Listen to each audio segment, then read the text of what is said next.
for me, it's been pretty easy to manage. You have to put systems in place to manage your time. So do time blocks, right? And so I'll set certain times or days where I'm going to look at real estate. And I know, hey, don't want to set any work meetings today because I'm going to drive around and look at properties. And then what I've done to really mitigate the amount of time that real estate takes for me is I put property management in place. I no longer manage any of my properties. And so once I get a property closed, I hand it over to the property manager, and then I pretty much don't hear about the property anymore. So they're full service property management, the one that I use for the majority of my properties.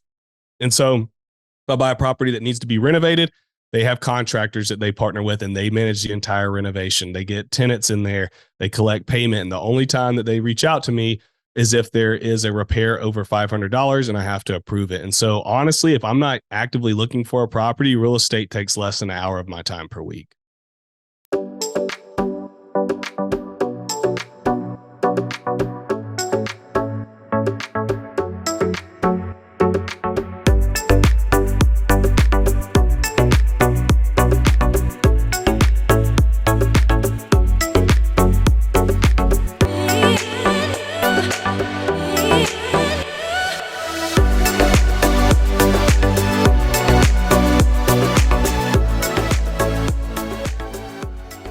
This is the Real Estate Vibe Show, and I'm your host, Pinky Loomba. And today our guest is JD Sustar. Well, welcome to the show. I'm super excited to have you with me today.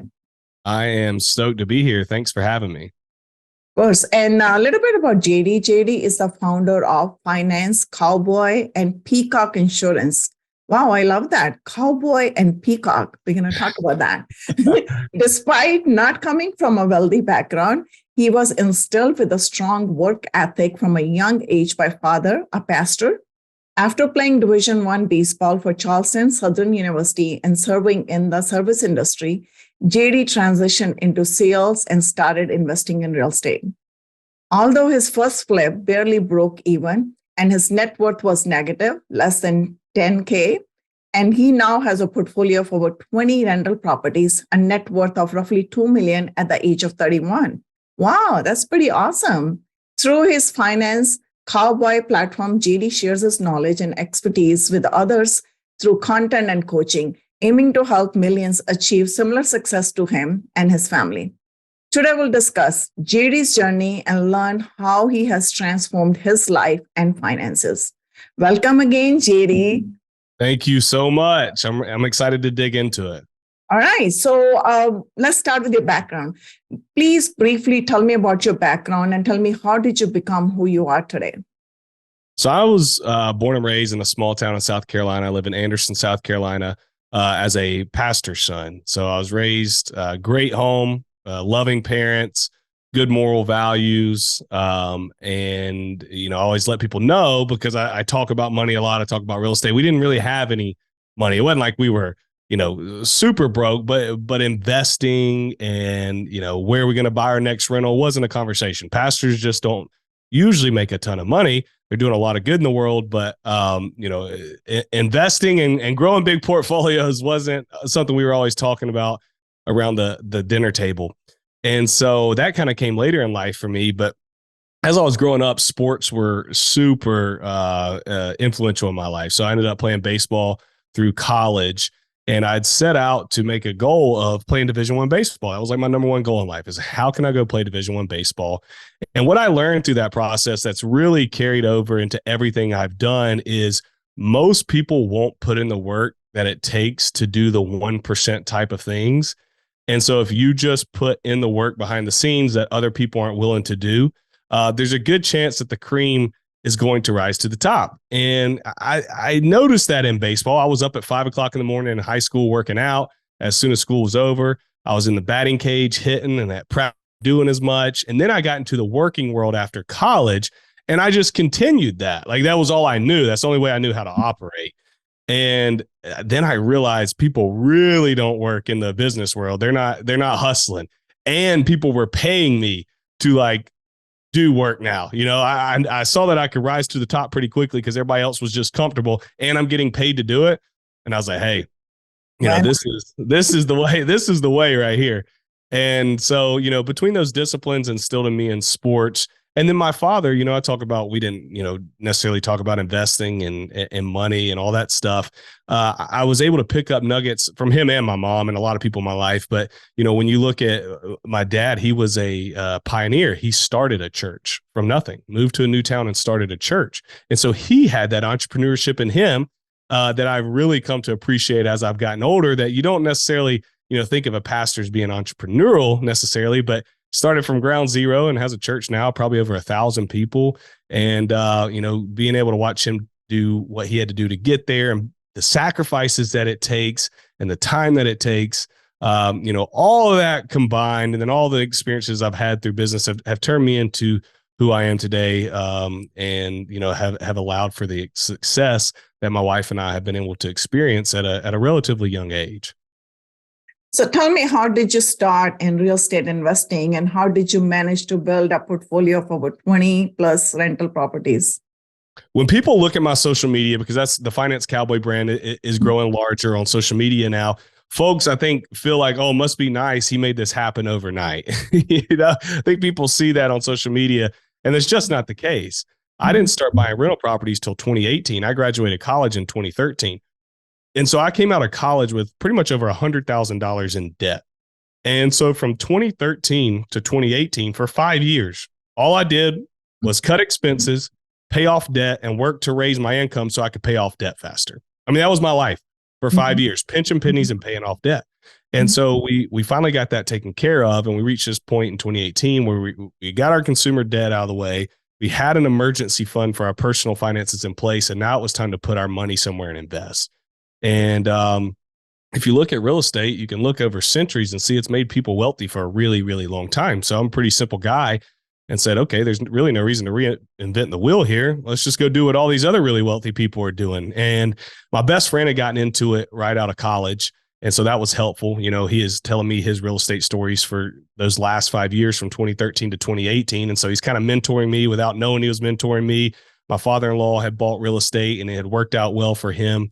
And so we dove in. My best friend helped me find that first property in 2018, helped me negotiate it, close it, get it managed.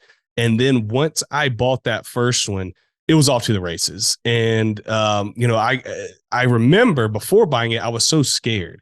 You may have a listener who hadn't taken the plunge yet. And they're sitting on the sidelines saying, man, I'm so scared to buy that first property. What if the tenant doesn't pay or the house burns down or this or that? You can sit there and play what ifs forever. But for me, I came to the realization that not investing in real estate was riskier for my future than investing in real estate. And so I bought that first property and said, okay, this is amazing. How do I buy more? And so that's what our journey was let's scale as quickly as possible. And so I bought those first two within a matter of 4 months of each other or so. And I used my own money for 20% down payments on both and my own money for rehab. And so after I got done buying both of those properties, both of them were purchased somewhere around $70,000, probably put close to $15,000 in rehab in both. So when it was all said and done between down payment and rehab, I was all in at 50 grand. And I looked at my bank account and I said, I don't have any more money to buy real estate. These two properties are great. But now I'm stuck. What am I going to do? And that's when I started utilizing other people's money to buy real estate and implementing the BRRRR method, which we can dive into, but really partnering with others who didn't necessarily want to buy their own rental properties, but wanted to lend to make a good return in a very short amount of time. And so we were able to go from those first two to 22 in a matter of, I think it was 3 years or a little bit under. Okay, let's talk about some of the biggest challenges you faced when you first stepped into real estate, or bought your first property and then the second property. Yeah, I think on the first property was just overcoming fear. That was my biggest challenge. I really wanted to back out. And I really want to emphasize this for any listeners who haven't bought yet. That's normal. But this is one of those times in life where the grass is actually greener on the other side. And I'd seen it. My best friend who helped me find that property was 27 years old and already a multimillionaire because he had been buying rentals. And so I remember trying to pull out of that first deal. And he's like, I can't let you. He's like, you have to buy this. This is going to be the start of something that's going to completely change your life. And so that was my biggest challenge with number one. And then number two, and probably number one, managing contractors when you're first starting out and you're buying fixer uppers. These properties needed work. That's kind of my strategy. I buy properties that are undervalued and distressed, make them pretty, and then rent them out again. And learning how to interview these contractors, hold them accountable, and make sure we're getting the work done in the right amount of time. Those were probably my two biggest challenges. And I'll throw one more in there, was not spending too much money. That was a lesson I learned. Oftentimes when you're doing a rental, if you're new, you think you want to be Chip and Joanna Gaines and make it really nice. Well, that's fine if you're going to flip the property. But if you're going to keep it as a rental, we don't need to go add luxury finishes to everything and knock out walls. And that's what we did, especially on our second property. And I look back and I say, man, I spent too much money. I eventually refinanced and paid myself back, but that was a lesson learned. Okay, that's good. Well, let's talk about fears. You said you were really fearful first time when you went in. How did you overcome your fears? What did you realize? What was the realization there? What was the fear about? What if the friend was not there? Would you have jumped in still? Maybe not. I think I would have eventually, but I would not have done it as quickly, and I wouldn't have scaled as much. I think the biggest fear for me is I had spent so long, 5 years, paying off bad debt that I wasn't able to compartmentalize in my mind that taking mortgages out on this real estate now, it was going to be debt, but it's good debt. It's not consumer debt, right? We've ran our numbers and we know that we bought a property that now is worth more than when we bought it because we fixed it up and we have cash flow coming in and we still have a job so we can cover if something bad were to happen. And so again, changing that mindset of all debt is bad to no, bad debt is bad. This good debt, the wealthy leverage it to get even wealthier. And if I wanted to reach that status and change our family's trajectory and our life, then I was going to have to work through that mentally and look at it logically. We make so many decisions based off emotion. And that's fine, but you have to be able to push through that emotion and really see logic and say, logically, this is going to work out in my favor. Let's push past the emotion because we can't get rid of it. Those emotions are going to be there, but maybe we can change those emotions after logic proves itself. Great. I like that, and you're so right about it. Most of the investors are very emotional. All the decisions are emotional decisions most of the time. So if you get a little bit mechanic there, just put your emotions on the side and just think logically, you said you can do really well. I love that. Yeah. So let's talk about your first flip. You said you barely broke even on that. So can you walk us through that experience? When you just broke even, you didn't make any money. Did that give you push to do that again? Yeah, that was a rough experience. I should have been flipping at the time, to be honest. I didn't really know what I was doing at all, but whoever knows exactly what they're doing. And I wanted to jump into the deep end. I was flipping a property in South Florida and I lived like 4 to 5 hours away. And I had a contact down there of a realtor who also managed flips. And we go through the process and I get private money, and the way that we did draws for the private money was hard because they were having to give me money every Friday that I was then having to give the contractors instead of us putting it into one account. So that was a headache in itself. Then the flip took too long and I wasn't down there to push it along, and I'm starting to butt heads with the realtor who's managing the project for me. Then we finally get to the end of it and we realize that they didn't pull permits for what they were supposed to. The city had come by and said, no, we have to do, I can't remember exactly what it was, but it delayed the project by another 3 weeks. And then the guy who was supposed to buy the property couldn't close yet. So he asked, could he rent it for 2 months until he could get all his documents together to the lender? And it was just a disaster. And so by the time we went through all the renovations, the time we had the holding costs out, permitting, everything, I think we ended up clearing $8,000, which it was a profit. I had to split that 50-50 with my lender. So I think I walked away with 4. They walked away with 4, but then I think I gave them an extra 2 for their issues. So I really didn't come out. It was a disaster. And it was a good learning curve because I said, okay, I need to go to school. And that's when I really started digging in and learning everything I could about real estate. And started making better decisions from that point forward. And then really, really transitioned into, I don't necessarily need to flip. I have a good income.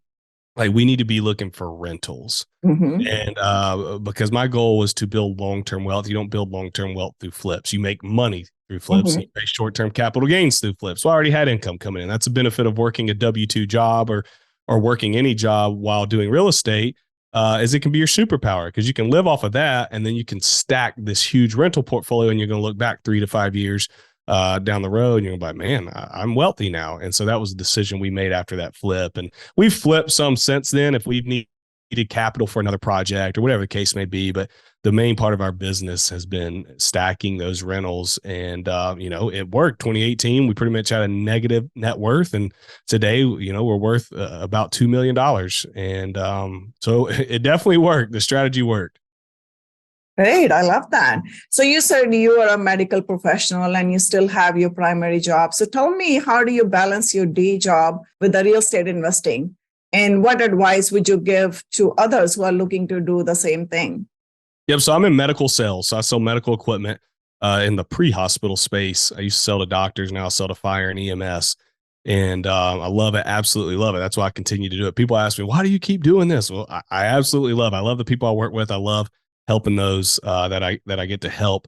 As far as doing real estate while doing it, for me, it's been pretty easy to manage. You have to put systems in place to manage your time. So do time blocks, right? And so I'll set certain times or days where I'm going to look at real estate. And I know, hey, don't want to set any work meetings today because I'm going to drive around and look at properties. And then what I've done to really mitigate the amount of time that real estate takes for me is I put property management in place. I no longer manage any of my properties. And so once I get a property closed, I hand it over to the property manager, and then I pretty much don't hear about the property anymore. So they're full service property management, the one that I use for the majority of my properties. And so if I buy a property that needs to be renovated, they have contractors that they partner with, and they manage the entire renovation. They get tenants in there, they collect payment. And the only time that they reach out to me is if there is a repair over $500 and I have to approve it. And so honestly, if I'm not actively looking for a property, real estate takes less than an hour of my time per week. Great. So other than this, having the property management, what other system do you have in place? So that's the main one for me. So I would say, as far as looking for property, some things that I have in place, it's a small outfit. See, we're not building active income through this. So I don't have a full team wholesaling properties or flipping properties.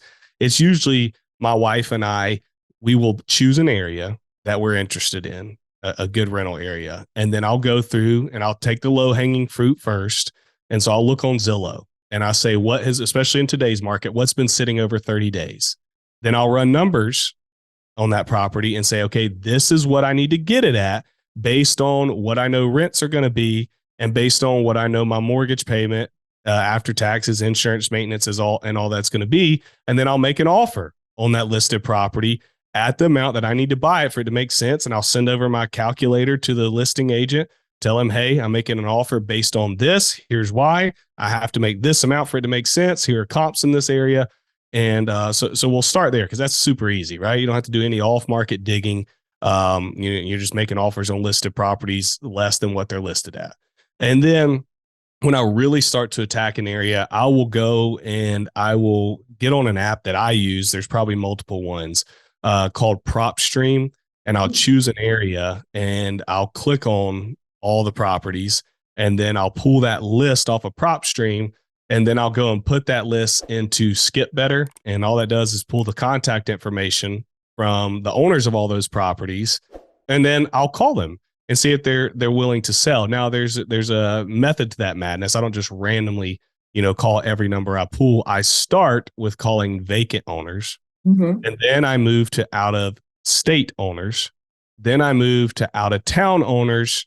And then I move to local investors. And then I don't really call owner occupied homes that often. I don't have the time. That's a big volume game to get somebody who lives in a home to sell.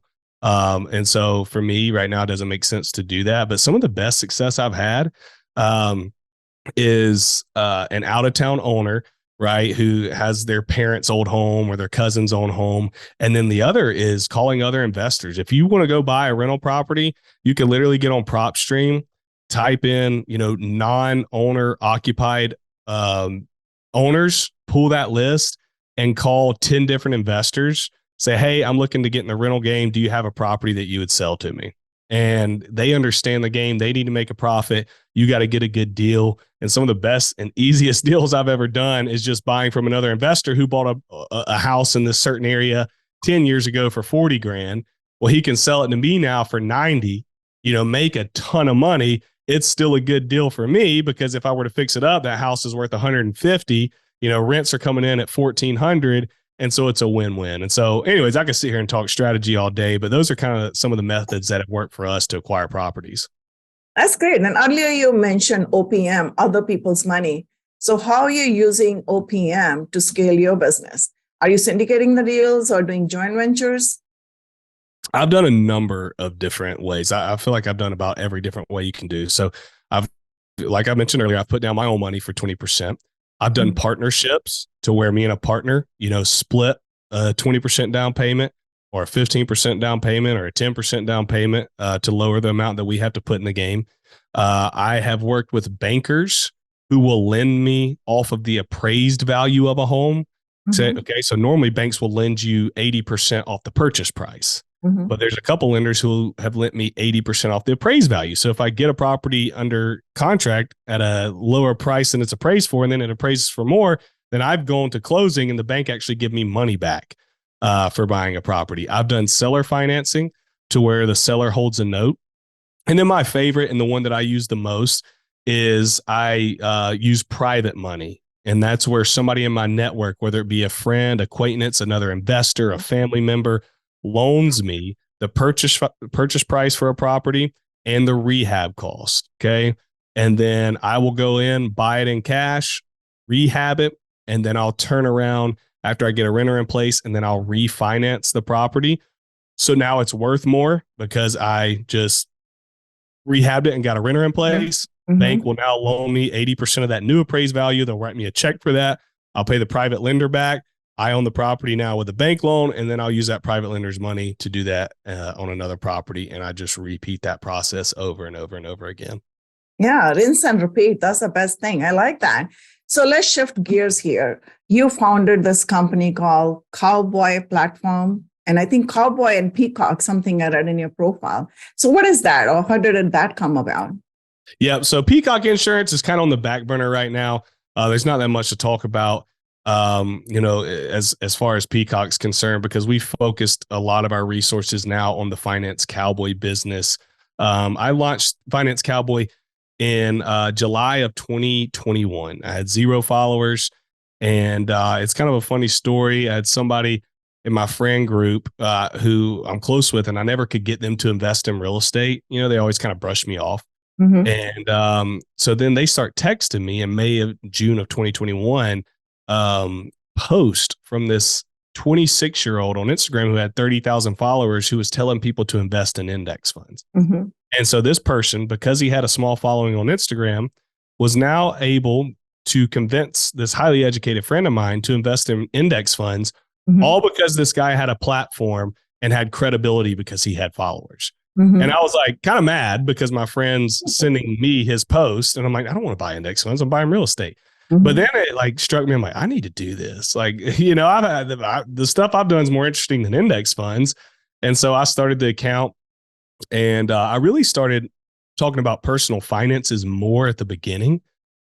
And then it was interesting. I would mix in different real estate, topics just based on my experience, properties I bought.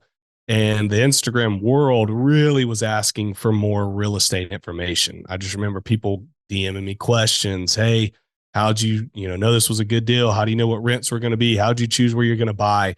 And so I really went all in on real estate being my content. And that's what I was, familiar with. And I love personal finances too. I still post about it.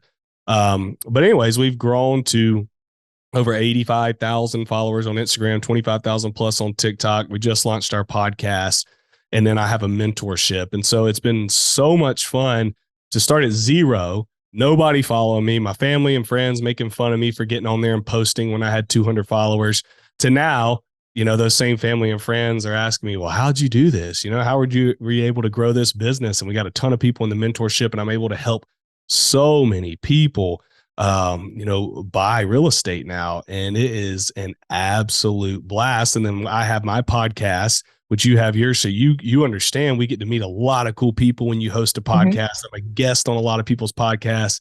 And so I've been able to make a lot of great connections throughout the last 2 years as well. Oh, I love it. So you wanted to share with me, like we were talking earlier before we started recording, that you had 2 videos that went viral and that brought you to 85,000 followers on Instagram. So share that with me. How did that happen? Yeah, when you first start, I don't know how the algorithm is now, but when I was starting in 2021, they weren't necessarily going to allow your post to go too viral until you got over 5,000 followers. And so for 7 months, I was just posting 2 to 3 times a day, engaging with other accounts, seeing a little bit of growth. One little hack I did, I don't know if it still works, some of you guys can try it, is I set notifications on my phone for like 200 very large accounts. So, politics, sports, real estate, finance. And my phone would ding as soon as one of these accounts posted. And so then I would open up my phone and I would be one of the accounts that posts, like one of the first accounts that posted on this massive account's new post. And I would try to post something witty or controversial where it would get a lot of likes and comments. And so then I would stay at the top. And so when all these millions of people looked at this post, they would see my name. Hopefully they would think my comment was funny or controversial. They would click on my profile and then maybe follow me. And so between posting every day, engaging in my niche, personal finance and real estate, and then doing that, I was able to scrap my way, 7 long months to get to 5,000. And then I started doing these videos, which I need to do more of them now. I've just gotten kind of lazy because I got a lot of other things going on, but where I would hold my phone up to my computer and I would talk through analyzing rental properties, all the properties that I had bought. I'd say, hey, let's analyze this property together. And I'd walk it through my calculator and all the numbers I plugged in. And the first one I did, it was the first one I did like that, which is just crazy. It was terrible. I've gone back and looked at it and I'm like, how did this go viral? I did an awful job, but it did. And, it reached, I don't know, 500,000 or more people. And it took me from 5,000 followers to 25,000 in like 2 weeks. It was crazy. And I was like, oh my gosh, this is awesome. It made all the work kind of worth it. And so then I just kind of rode that train, did some more videos just like that went viral. And then I started doing Twitter carousel type posts. So, here are the 5 tips that helped me be able to scale to $2 million in net worth in a few short years. And then I'd give the tips that helped me. And those would hit the explore page and bring in a lot of people. And so we just, viraled our way to 85,000, but you guys got to remember, this has been 2 years. So, that's 730 days of grinding. And so there's a lot of posts that got 40 likes and 1,000 people saw it. More of those than the ones that took off. But the moral of this story is create a memorable brand, put out valuable content, and show up every day. And if you do, along with networking, you'll have a pretty good chance of being successful. That's true. Like you said earlier, cream has to rise at the top. And You did it. Awesome. So let me ask you this question. How has your life and mindset changed since achieving this financial success? And what are your future goals and aspirations? Our life has gotten easier financially by a long shot. Anybody who tells you otherwise is lying. When you go from being broke to having money, it makes life a lot easier. I'm not going to sit here and say that it necessarily makes you happier, but it does allow you to do things with a freedom. And that freedom leads to a lot of happiness. I can pretty much do what I want to do. And I feel confident about, where I'm at now, our financial situation for the short term. And I feel very good about our financial situation for the long term. So that security feels great. We've been able to, upgrade our house, our personal home, and our assets pay for that. And we got 4 kids. So we live on 11 acres now, got the swimming pool, and, life is good. Right. But the biggest thing for us is for years, we didn't do it. We let our assets build and we stayed broke. Every time we had money, we would go buy more rental properties. And I'd tell my wife, there's been days, and I was making a lot of money on my W-2, but we would spend it all on rentals. I tell my wife, hey, don't go to the grocery store today till we get paid. And some people would think that I'm crazy. A lot of people I live around here are middle class, which there's nothing wrong with that. but they're expecting me, oh, you make good money. You need to go buy the new truck. You need to go buy a boat. You need to do this and do that. And we just didn't. We had paid off junker vehicles. We live in a house that we bought at the time for $200,000 and just invested the rest and then built up these assets that have allowed us to live this, great lifestyle that we do today. But the big thing with mindset is I learned a valuable lesson when I was in college. I'd always been the underdog in baseball. And then I had a breakout season my sophomore year, starting to get a lot of hype around me, became the team captain and kind of let my foot off the gas and didn't know how to handle the success. And then I had a drop off year the next year because I did not keep the pedal to the metal. And what that, at the time, it was a tough lesson to learn, but what it's taught me in business is getting to the top, quote, I'm not at the top, but you know what I'm saying? Getting to your destination, quote unquote, isn't necessarily the hardest thing to do. It can be fun. You're not on anybody's radar. You're just doing your thing undercover.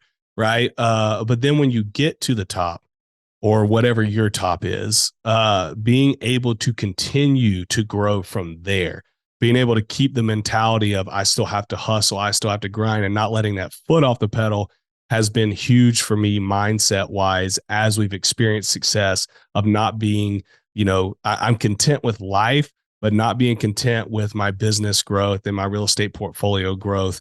Because like they say, if you're not growing, you're going backwards. And so continuing to grow, even though we feel in a comfortable state, has been a huge mindset shift for me. I love that, how you explain it, and getting up to the top is not that hard. I agree with you 100%, but sustainability is very hard. Yep. To sustain there and then grow from there because you have a new platform now. So the old mindset is gone. It's a new mindset because you're taking off from a higher platform. So the flight has to be even much, much higher than that. So I'm going to ask you one golden nugget from my audience here. One golden nugget I would tell you guys is when you feel like quitting, keep going. I posted this on my social media either today or yesterday. Those who don't quit usually win. I just launched this podcast, for example, and I think the statistics, you may know better than me, is like 75% of podcasts make it a few months. So there's all these podcasts that are out there in the world, but I think like 25% of them or something like released an episode last week. And so the key to being successful in anything in life is keep going, stay consistent. When I had that failed flip, I didn't just give up on real estate. I pivoted, learned from my mistakes, and then came back even stronger. When Finance Cowboy was getting 40 views and I had 300 followers, there were plenty of times where I said, this is ridiculous. All my friends are making fun of me, but I kept going and now it's fruitful.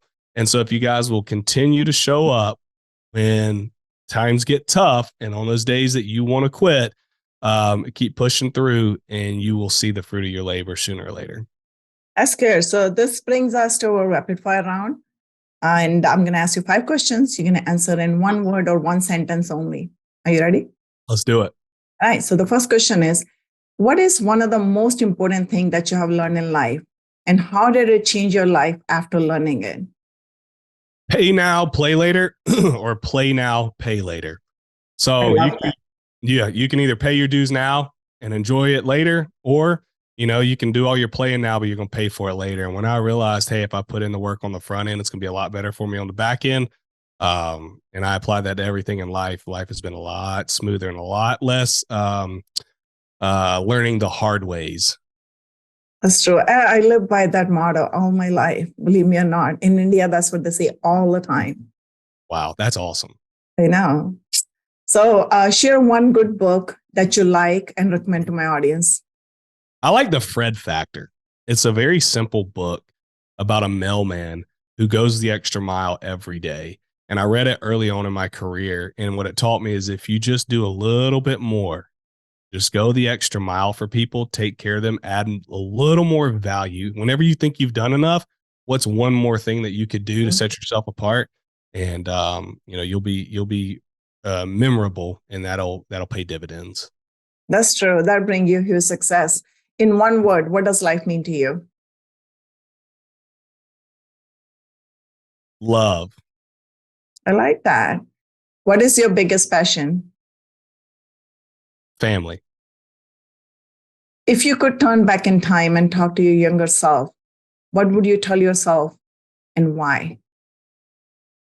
Stop stressing so much. Everything's going to be all right. I like that. And I've heard that many times before. Wow. How can people reach out to you? The best way to get a hold of me is on Instagram at Finance Cowboy, or if you're on TikTok at The Finance Cowboy, or you can go to my website, financecowboy.com. I would love to engage with each of you and answer any questions that anybody listening to this has. Thank you so much, JD. I really enjoyed our conversation. Thanks so much for having me.